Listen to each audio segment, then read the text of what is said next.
Another episode sa channel ko, and this time, we're going to the province of Romblon.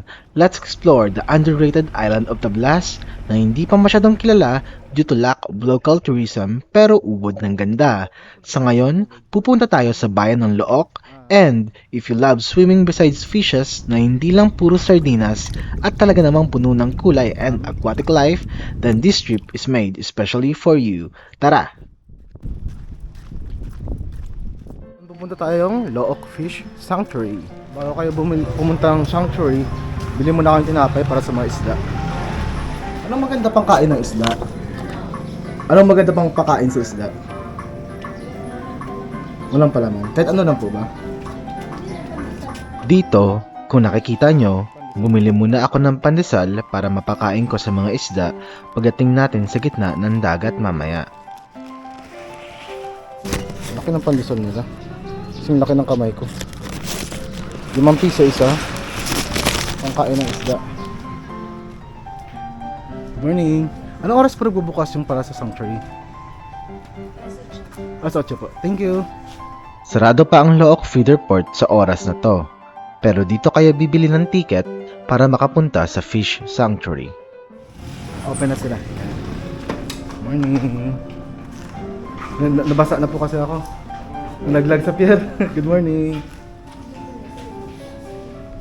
After nyo magbayad worth 150 pesos per head, bibigyan na kayo ng life jacket at dediretso na kayo sa area ng pamboat kung saan kayo ihatid papunta sa sanctuary.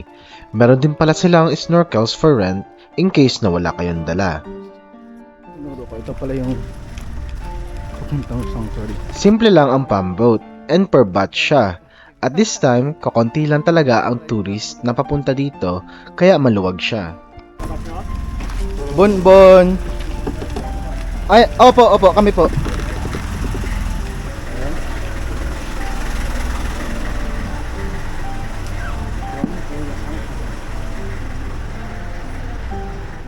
After a few minutes, aalis din agad to. Hindi na kayo paghihintayin ng matagal and ilang minuto lang din naman at makakarating na kayo sa Fish Sanctuary ng Look.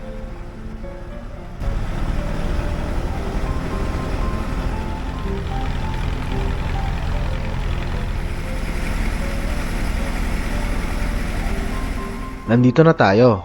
Kitang-kita naman na napakaaliwalas ang tubig sa parteng to. Hindi na nakapagtataka na puno ito ng marine life at para sa akin, napakaganda talaga dito. Tara, at ipapakita ko sa inyo ang simpleng sanctuary ng bayan namin.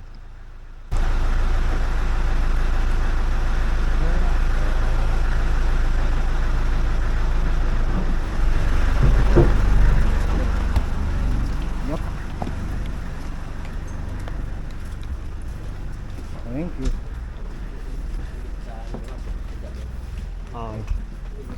Atas kaya.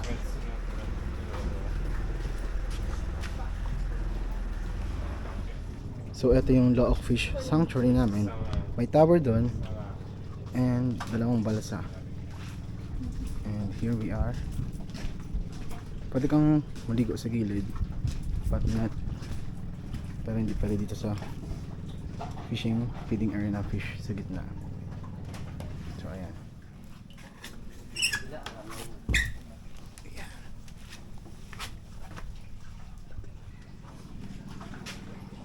Pakainin mo natin sila ang mga fish natin, ang mga friends natin na fish.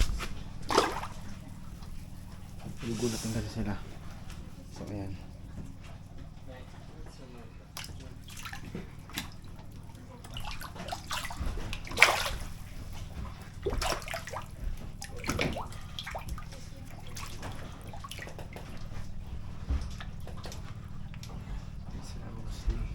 Simple lang ang rule dito.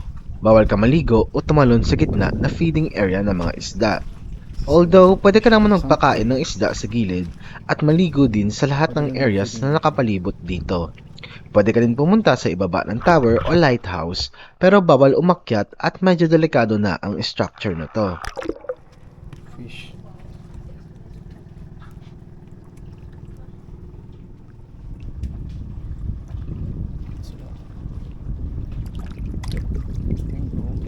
Dami.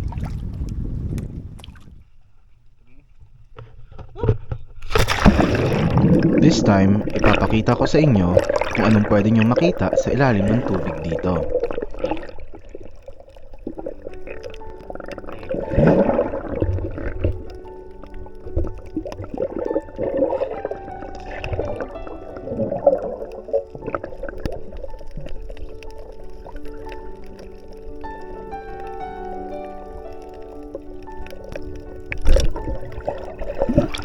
Kung tutuusin, mas madami kang makakalangoy na isda dito at very safe naman. Zero casualties din, and nakapunta na din ako sa ibang tourist spots sa ibang parte ng Pinas. Pero ngayon ko lang na-realize na although hindi pa ganun kasikat ang Tablas, na tulad nito, mas maganda pa pala kumpara sa iba. Sa totoo lang, napansin ko na kulang lang talaga ng magagaling na tourist guides or travel tours sa province namin.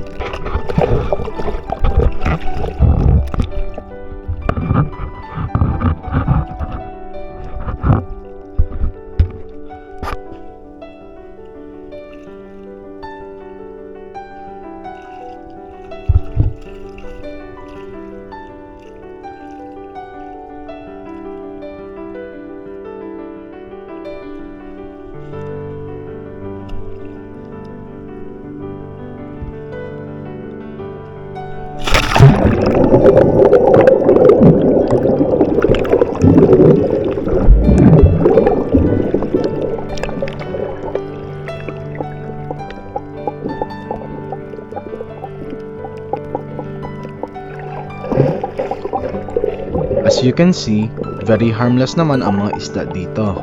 They're very friendly and won't eat you kahit kasing laki ka pa ng butanding.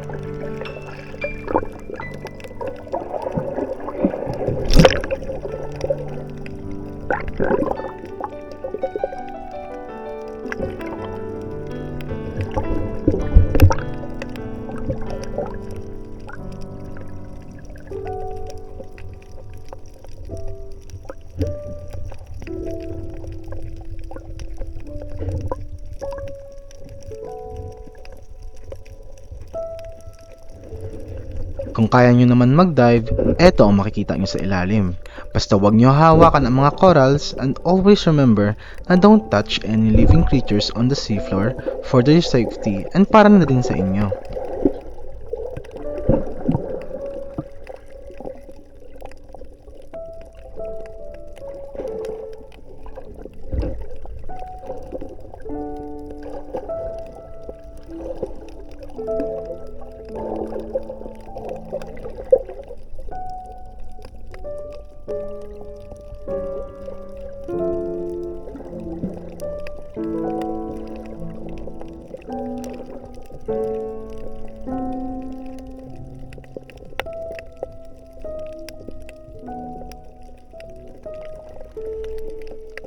Meron palang rope dito na nakakonect sa fish sanctuary at sa lighthouse. Pwede kayo mag-imagine na nagta-type rope walking kaso may tubig.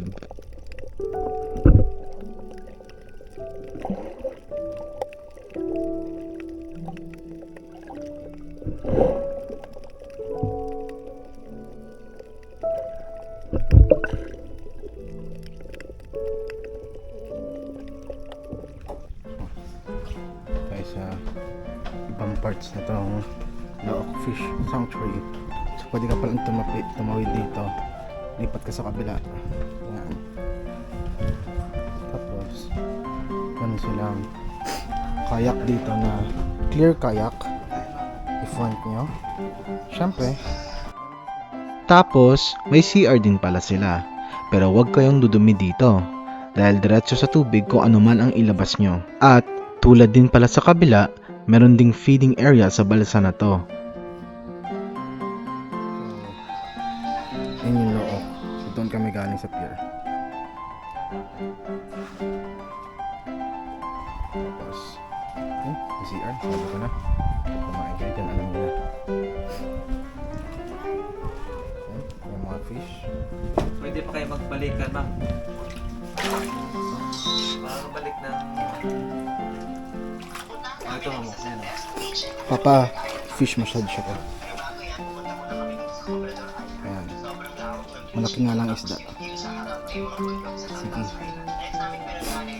Diba? Alien.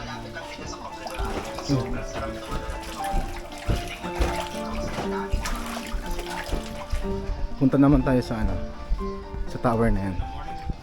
So yan.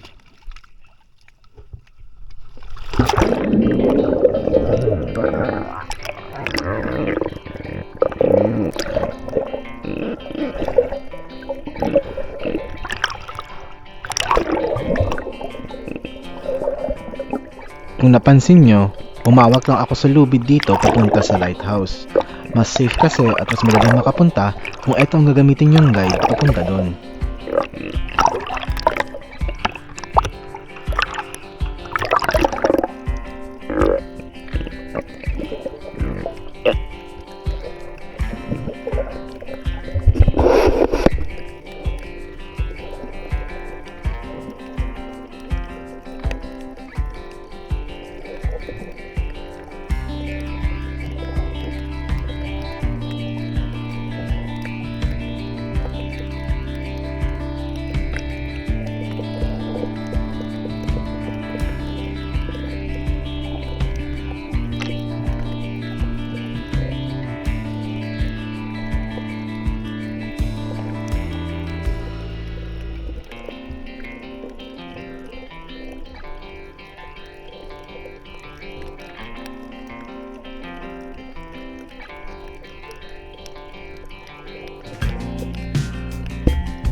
Ayan, natapos na ang ating fish sanctuary trip. 2 oras nga lang pala per batch ang ibinibigay at pwede din naman na less than 2 hours depende kung gusto niyo na umalis. Pwede din kayo mag-explore pa kaso kinakabahan ako sa ibang areas na wala akong kasama. Anyways, I hope na makonsider niyo someday ang Tablas Island. May mga susunod pa akong episode dahil madami pang tourist spots dito na hindi pa gaanong kilala at this time. Salamat sa panonood and please consider subscribing. Ingat!